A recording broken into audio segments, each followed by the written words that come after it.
Daily Show. I'm Josh Johnson. We've got so much to talk about tonight. Donald Trump is using you for a GoFundMe.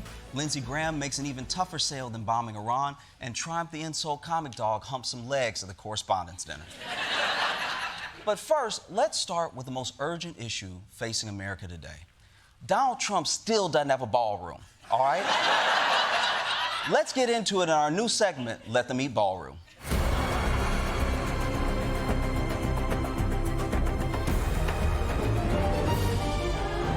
The country's going to hell in a handbasket. Let's do a little dancing.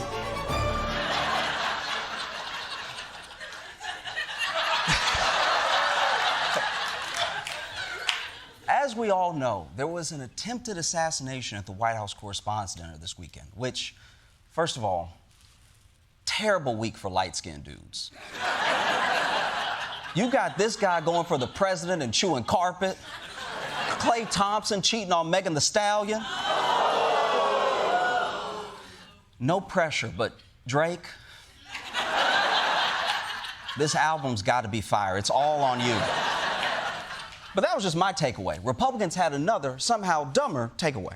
A group of Senate Republicans is pushing to fund the construction of President Trump's 90,000 square foot ballroom using taxpayer money. We're going to introduce legislation that would authorize $400 million to be spent to secure to build the presidential ballroom. $400 million?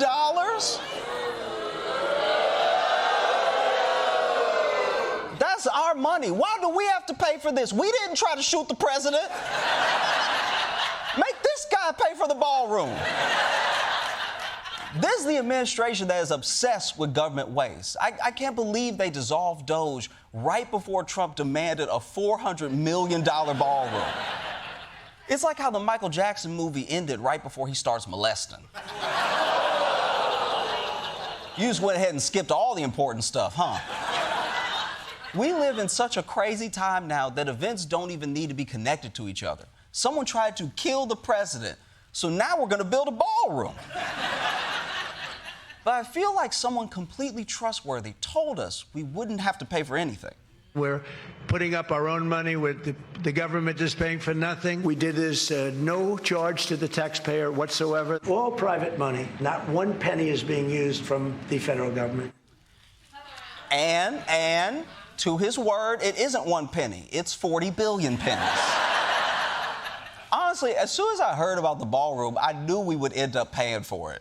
Like, Trump is the type of dude to wine and dine you and then forget his wallet. You know, he'll just be sitting with you like, I hope you had a great time. I just... I hate to do this, but we're still gonna have sex, right? Don't get me wrong. With so many seniors getting scammed in America, I'm glad one of them is turning the tables. I just don't want it to be on us, you know? And $400 million is way too much. Why is this ballroom so expensive? Is the roof gonna be made of Coachella tickets? What could possibly make this thing cost so much? Like, be specific. Underneath, there will be a lot of military stuff. Military stuff?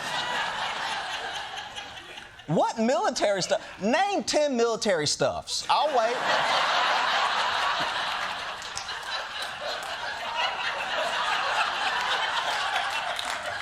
Lindsey Graham sounds like me in 5th grade trying to convince my mom to get me an Xbox. Like, you know, they make educational games too.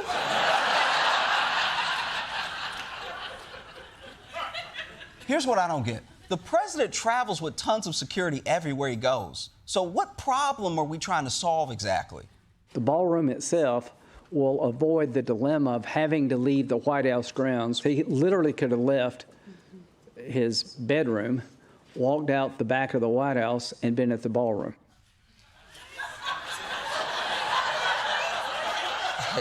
Wait. The president needs to walk out of his bedroom into the ballroom. This feels like it's Lindsey's dream.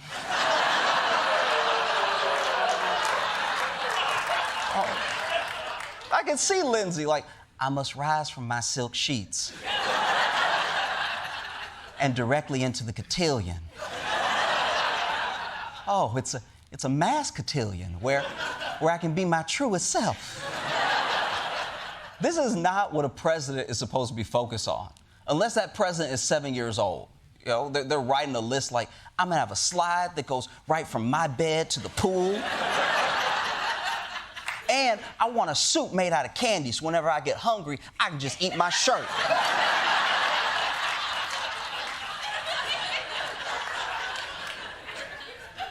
But still, as good as the White House is, Trump is gonna have to leave sometimes. It really does put President Trump at risk to go around Washington, D.C. like this. The president should not have to leave the White House to go to the Kennedy Center, to go to the Hilton, and venture out. People should come to him.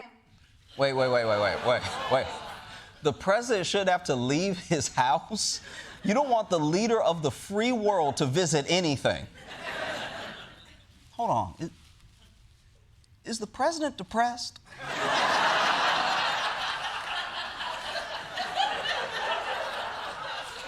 I know people keep trying to shoot him, but still.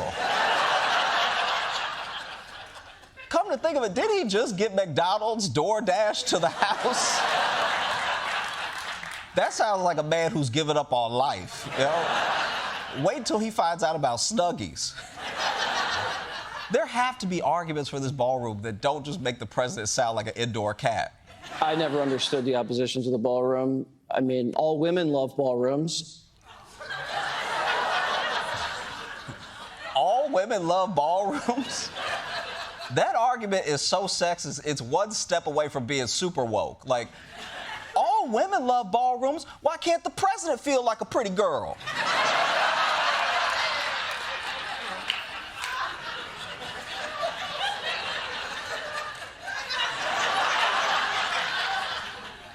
I mean, I don't even know how big of a deal this is because, sure, all the Republicans are on board, but there's no way there's even one Democrat that's going to support this.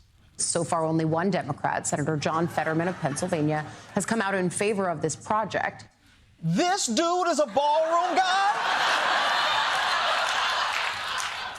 He's never worn a blazer that wasn't loaned to him by the mayor D. The one time I've seen him wearing a jacket and tie, he was wearing them with a hoodie. He looks like he robbed somebody who was wearing a tie. It's like they told him he couldn't come in without one, and then he saw a guy wear one. He was like, get over here. What does he want a ballroom for? I bet Republicans say if he voted for it, they'd add a bell tower just for him.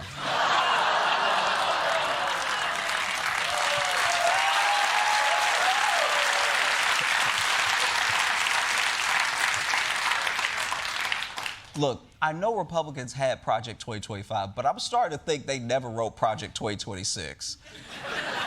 Because they're on day 4 of arguing that the president needs a ballroom to dance in while we're at war, during an affordability crisis. But if we ask the government for housing or health care or daycare, this is what we get. The United States can't take care of daycare. We can't take care of daycare. We're a big country. We have 50 states. We have all these other people. We're fighting wars. It's not possible for us to take care of daycare. Medicaid, Medicare, all these individual things. We have to take care of one thing, military protection. And a ballroom. Now, the big question is, do other countries apply the same logic of ballroom protection into their security problems? Jordan Klepper went to find out. Just days after political gun violence in our nation's capital, I went to Times Square to ask people from foreign countries, why is this happening here? In London, it's never really been a big thing, you know? The whole gun thing is not a big thing. It's just crazy to me because that kind of stuff usually wouldn't happen in like Europe. I think most of Canada's pretty safe. Yeah. You're able to safely speak your mind without having to worry about being shut down. And doing that with words, not shot down. With that outside perspective, like, Yeah. What are things Americans can do to make America safer? Lose the guns. Okay. That would help. Okay, noted. Yeah. If we don't do that, is there anything else? Try to be decent, respect people in general, of course. Okay, let's say if that's not our sweet spot, what else you got? Reduce the number of guns. Reduce the number of guns. Number of guns, yeah. No. Have you considered more ballrooms? Without guns, yeah. Okay, you're really hung up on this gun thing. These tourists were focused on the guns when Trump had a much simpler plan. It's drone-proof, it's bulletproof glass. We need the ballroom. So how were these outsiders still so lost? Well, you know where you are right now, right? Yeah, Times Square. Times Square.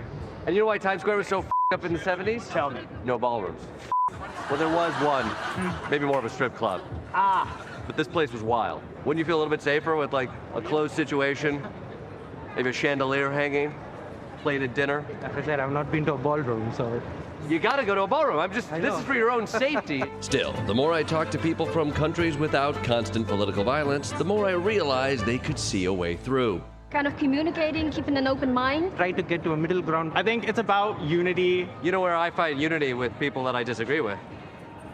Weddings. Yeah, I gotta tell you, the last time I was able to talk with my uncle, who was on the other side of the aisle, it was my cousin's wedding, you know? Yeah, a little Michael Jackson comes on, everybody dances a little bit, they start moving, we're all having a great time. Where did all that take place? At the wedding. And where's the wedding? In America. And but the location in America that the wedding is held within? New York. It's actually upstate, but it's pretty close. It's housed in a chapel? No, it's not a chapel. There's a room. There's a room. The courthouse? No, it's not a courthouse. Why would it be a f***ing courthouse? It's a room. It is a room. It is a room where we have a ball in that room. A ballroom? A f***ing ballroom, man. Yeah. Finally, I was getting through to these people. This ballroom solution just makes sense. It makes no f***ing sense. You don't need a f***ing ball. You know, what's the point? I gotta tell you have a lousy attitude. If you could come up with any other way to solve our gun violence problem other than ballrooms, I'd love to f***ing hear it. But that's our time. Thank you very much. Thank you very much.